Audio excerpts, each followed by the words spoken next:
Ok, alunos, bem-vindos à nossa espaçonave sala, o Cantinho do Conhecimento. Seu professor de língua inglesa, Gilson Osana. Hoje nós vamos trabalhar aqui comparando as estruturas das frases afirmativas, negativas e interrogativas, com um detalhe especial: frases sem o verbo to be, viu, gente? Lembrando o que eu disse, olha, repetindo aqui, na língua inglesa nós só temos dois verbos, eu considero isso. Como assim, professor? Bom, é o verbo to be como padrão e todos os outros verbos vão funcionar do mesmo jeito.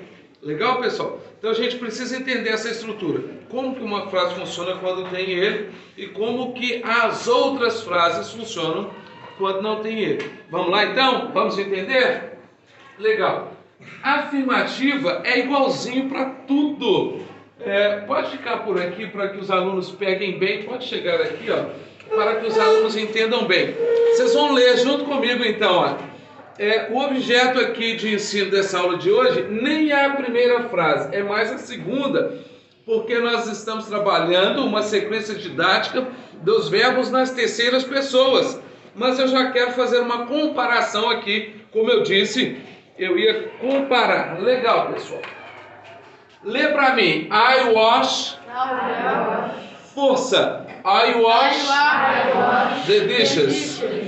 Então o que eu disse? Eu lavo, tomando como exemplo o verbo to wash. Fala para mim, to wash, que é lavar, né, pessoal? Mais uma vez reforçando a ideia que todas as vezes que eu conjugo um verbo, o que eu faço? Tiro a partícula to e trago ele para cá. Beleza? Todos os outros verbos funcionam assim. O verbo to be é o único que muda a forma de escrito. Os outros é só isso.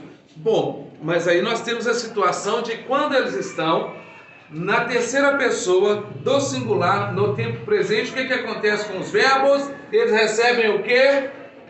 Um S no final, que pode ser só um S, ES ou IES, dependendo de como o verbo termina aqui. Mas nós temos estudado, no primeiro momento, os verbos que terminam com CH, SH, X, Z, O e por aí vai. Essa sequência que vocês viram aí. Tem dúvida? Verbos das terceiras pessoas anterior a este. Legal, pessoal. Então a estrutura é igualzinho para o verbo da primeira pessoa e para o verbo da segunda. Lê para mim. She washes the dishes. Mais uma vez. She washes the dishes. Então, ela, o que ela faz? Lava. Se bem que para lavar vasilha é outro verbo que é aplicado, mas aqui eu trouxe isso daqui. Beleza? Agora, o que nós vamos entender? Isto é fundamental para você saber, olha.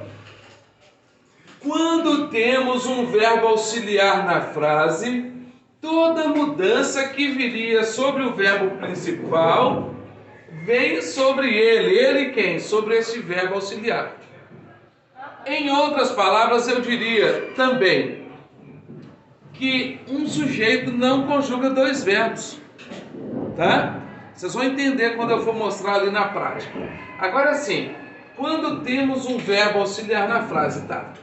O verbo auxiliar que usamos quando não havia nenhum outro na frase é o do no tempo presente, que segue a mesma regra dos outros nas terceiras pessoas. O que o senhor quis dizer com isso, professor?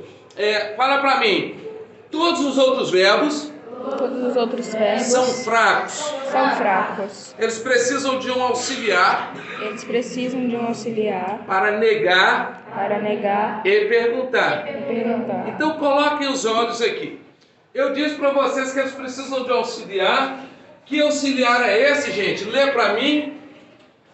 D-O vai formar do. Fala para mim, do. Legal. Então eu já sei que todas as vezes que eu tiver que negar numa frase que não tem o verbo to be e pede um verbo auxiliar, eu vou usar o que, gente? Do. Agora vamos lá. Para a primeira pessoa o verbo recebe ES? Não. Vamos entender como é que a frase fica então? Afirmativa, fala para mim, sujeito, verbo principal e complemento. Aí o professor vem aqui e passa a seguinte fórmula. Negativas é igual sujeito mais verbo auxiliar mais not, mais verbo principal mais complemento. O que eu tenho que fazer? Vejam bem, queridos alunos, eu tenho que ver o que é complemento nessa frase. The dishes, certo? O que é verbo principal nessa frase? Wash. E o que é sujeito nessa frase? I. Sorry, guy. Então vamos lá. The dishes eu coloquei aqui que é o complemento. Quero vocês interagindo comigo, por favor. Não tirem os olhos daqui.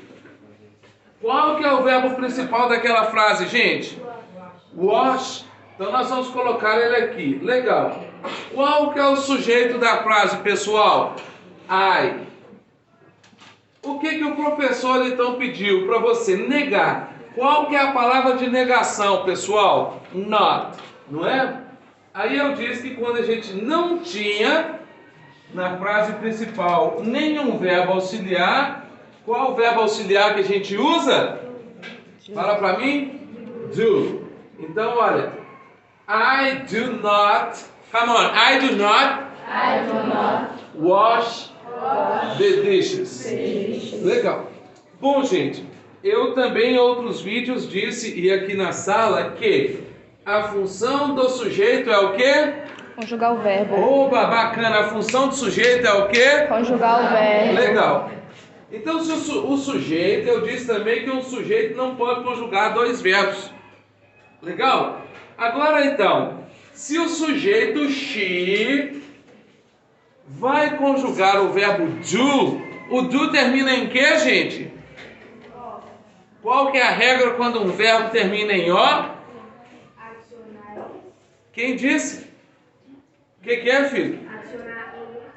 Adicionar ES. Parabéns, meu querido. Olha, do vai virar... Agora a leitura é diferente. Fala pra mim. Do vai virar does. Do does. Do does. Do does. Aí o resto é not, gente. Olha. Not wash. Do not wash. Aí, professor, vejam bem no detalhe que o professor vai mostrar aqui agora. Lembra que eu falei para vocês? Na frase afirmativa, está aqui para mim, olha. Fala para mim, she washes. Esse detalhe é muito importante. Eu estou vendo alunos brincando com caneta, olhando para outro lugar. Fala para mim de novo, she washes. Em relação à frase de cima, o verbo principal mudou? Em relação, mudou? Por quê, gente? Tem um ES. Agora o professor escreveu no balãozinho ali que todas as vezes que nós temos um verbo auxiliar na frase, quem muda não é o verbo principal, é o verbo auxiliar. Beleza, galera? Então, o ES que viria sobre o wash veio para do, que virou does. Entendido? Ou, em outras palavras, o professor quer dizer para vocês que um sujeito não conjuga dois verbos. Se o sujeito já conjugou does, ele não vai conjugar o wash. Beleza? She does not wash the dishes. Bom, agora nós vamos entender aqui. Como é que ficou então a negativa, gente? Lê para mim a sala inteira em peso. Voz forte, lê. Não, os termos. Sujeito, o que mais? Verbo auxiliar, mais Not, e o que mais? verbo principal, complemento. Agora vamos ver. A grande coisa que nós temos aqui, pessoal. Quando nós não temos o verbo to be, a gente usa o auxiliar também para fazer pergunta. E o verbo auxiliar vem antes do sujeito, viu, pessoal? Então fala para mim, verbo auxiliar vem antes do sujeito. Verbo auxiliar vem antes do sujeito. Quando nós não temos o verbo to be na frase. O verbo to be na frase. Aí é só você pensar, como é que eu faço a negativa? Do para a primeira e segunda pessoa e do para todas as pessoas do plural. Das para as três terceiras pessoas que são he, she, it.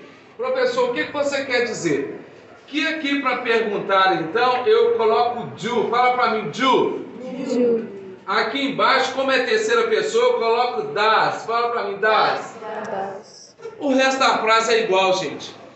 Do I, come on, do I Do I wash the dishes? Coloco question mark here and here. Agora sim, does she?